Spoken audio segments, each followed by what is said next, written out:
থাকি। বাস্তবিক রমজানুল মুবারকের গুরুত্ব এবং ফজিলত যদি মানুষ জেনে যেত,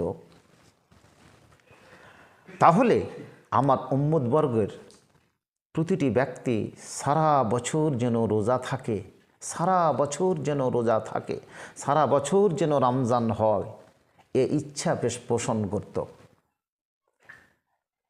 এটি একটি বানাওয়াট এবং মনোগড়া হাদিস, এর কোনো সোর্স নেই, এর একটা ওয়াহিয়াত একটি হাদিস আমরা বর্ণনা করে থাকি।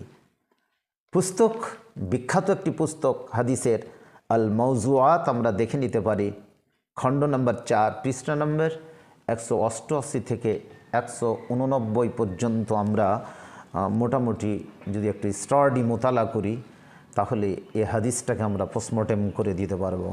সুতরাং আল্লাহ যেন আমাদেরকে এসব হাদিস আমাদেরকে যেন বাঁচিয়ে রাখে এসব কথা বলা থেকে।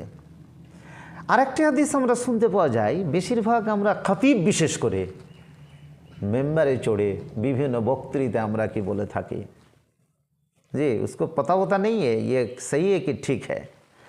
রমজান মাসে কোনো ভালো কাজ যদি করা যায় তাহলে অন্য মাসের ফরজের সমতুল্য, আর ফরজ যদি সম্পাদিত করা যায় তাহলে অন্য মাসের 70টি ফরজের সমতুল্য। দেখবেন কি ধরনের কথা। আর এই মাসটি ওই রকম যেই রকম যার প্রথম দশক রহমত, দ্বিতীয় দশক